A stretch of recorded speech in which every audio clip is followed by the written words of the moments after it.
বাইরে যদি হয় এরকম ঝমঝমে বৃষ্টি আর সঙ্গে যদি থাকে খাসির মাংস আর এক থালা ভাত, তাহলে সত্যিই কি আর কিছু লাগবে? আমার তো মনে হয় না। আজকের ওয়েদারটা দেখুন, কিন্তু যাই হোক বাজার তো যেতেই হবে। আমি ছাতা মাথায় দিয়ে বাজারে চলে গেলাম। ইলিশ মাছ উঠেছে প্রচুর, ইলিশ মাছ তো কেনা লাগবেই। আর সঙ্গে নিয়ে নিলাম 1 কিলো মতো খাসির মাংস। আমাদের এখানে মানে বেলঘরিয়ায় খাসির মাংসটা কিন্তু বেশ ভালো পাওয়া যায়। আর সঙ্গে নিয়ে নিয়েছিলাম বেশ খানিকটা চিংড়ি মাছ। এই চিংড়ি মাছটার দাম কত জানেন? 500 চিংড়ি মাছ 100 টাকায়, মানে ওই 200 টাকা কিলো। ব্যাস বাড়ি এসে এবার এগুলো মাছ মাংসগুলো ধুয়ে বেছে পরিষ্কার করার পালা। আজকে কিন্তু মাংসটা রান্না আমি করব না, আজকে কিন্তু রান্না করবে আমার জীবনের সবথেকে স্পেশাল পার্সন, মানে আমার বাবা। বাবার হাতের খাসির মাংস পেলে আমাদের বাড়িতে আর কাউরিরই কিন্তু কিচ্ছু চায় না। বাবা এত সুন্দর খাসির মাংস রান্না করে, সেটা আপনারা দেখলেই বুঝতে পারবেন। এবং কিন্তু খুব সহজে, এমন কিছু ঝুঁকিও নেই, কিন্তু টেস্ট যেন অসাধারণ। তাহলে আর কি, চলুন চিংড়ি মাছগুলো বেছে ফেলি, আর সঙ্গে হবে আরও অনেক কিছু রান্না। মা এদিকে বসে গেছে পেঁয়াজ কাটতে। আজকে কিন্তু আর একটা জিনিসও হবে, সেটার ভিডিও কিন্তু আগেই করে দিয়েছি। আর সব থেকে বাড়ির মেন কাজ মানে রসুন ছাড়ানো, এটা কিন্তু বাবা করে থাকে, আমার দ্বারা তো একদমই হয় না।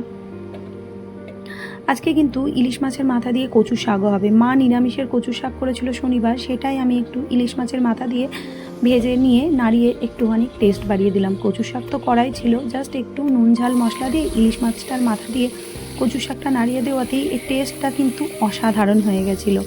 আর করেছিলাম কিন্তু সমস্ত সবজির খোসা বাটা।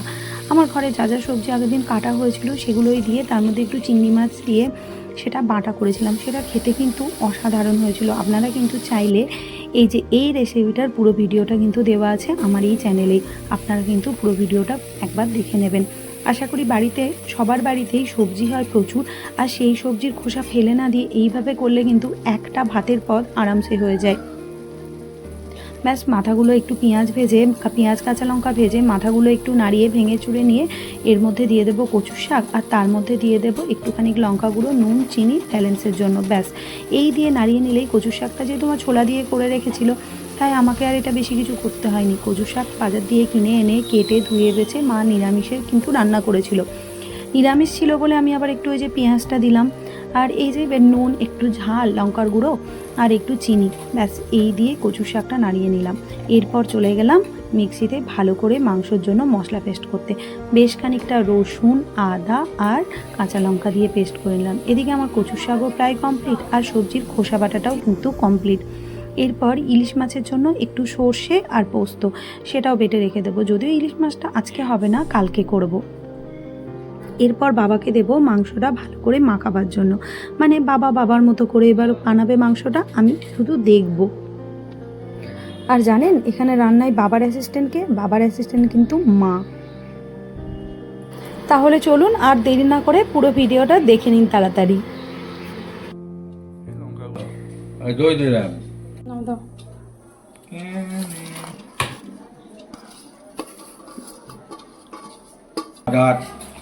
ইলিশ, খাসির মাংস, ইলিশের মাথা দিয়ে কচুর শাক, মা বাবা যেতে বেটের কি আনন্দ।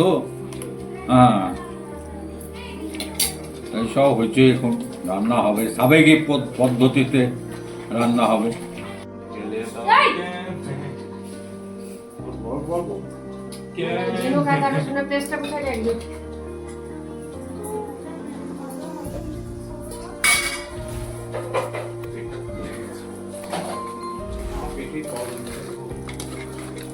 রান্না আগেকার দিনে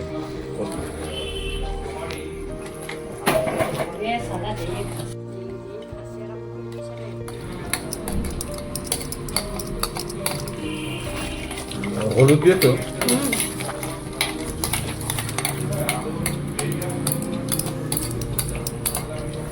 একটু জল ধুয়ে দিয়ে দিব নাকি? সব কিছু মশলা মাখিয়ে তাঞ্জাত পাওয়া যাবে। সব কিছু মশলা মাখিয়ে ঘরে সরিষার তেল খাঁটি বা একটু দাও, আলু ভাজি, জিলি ভাজি, বাস বাস বাস।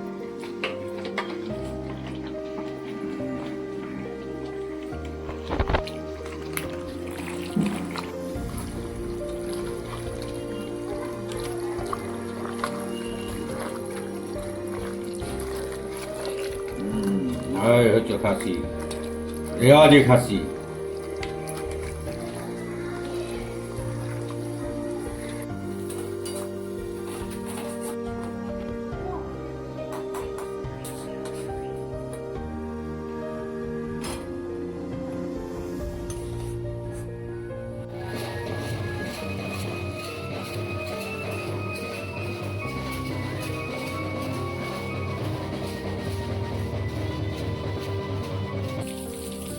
খাসির মাংসের আলু না হলে কি আর খাসির মাংস হয়? তো আলু দিয়ে এই তো মাংস ম্যারিনেট করে রাখা হলো, খাসির মাংস। এবার একটু আলু, তার সাথে পেঁপে দিয়ে। পেঁপেটা কেন দিচ্ছ বাবা? পেঁপেটা মাংসটা সুসুদ্ধ হয়, মাংসটার টেস্টটা হয়। পেঁপে দিলে আরও ভালো হয়। তো আমাদের সময় অভাব, তাড়াতাড়ি ব্যাপার আছে। ওটা শুদ্ধই বসিয়ে দেবে? হ্যাঁ, সব সাবেকি পদ্ধতি, একসাথে সব মাখিয়ে ম্যারিনেট করে দেওয়া হয়েছে। আস্তে আস্তে এর মধ্যেই কষা হয়ে যাবে। পরে আলু পেঁপে গুলো দিয়ে দেবে, তাই তো? এটা হ্যাঁ, হয়ে গেলে পরে কষা হয়ে গেলে তো।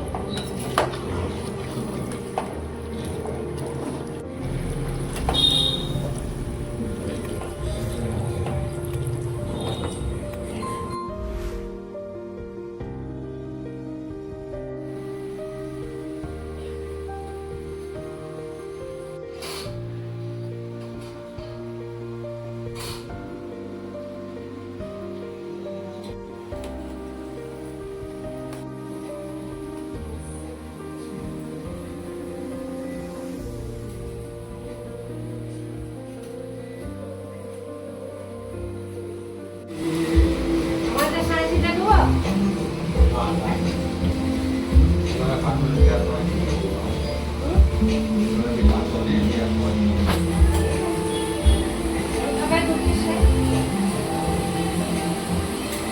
কি বলছো?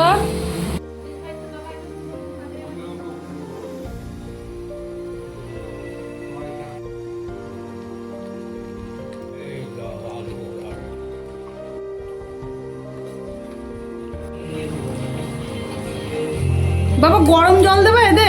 হ্যাঁ, একটু গরম জল দিতে হয়। গরম জল কেন দিতে হয়? ঠান্ডা জল দিতে হয় না, মাংসতে গরম জলই দিতে হয়। গরম জল দিলে টেস্টটা ভালো হয়, টেস্ট নষ্ট হয়ে যায়। টেস্টের জন্য দিতে হয় গরম জল। বাবু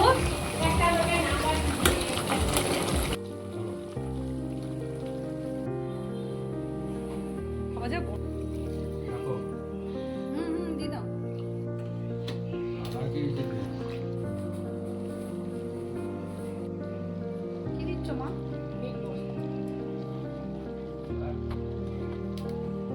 পা এসে মিট মশলা দেয়।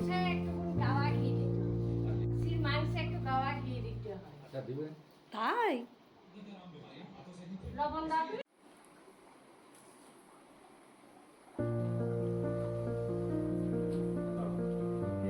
এই, এবার তখন রান্না করতে হবে।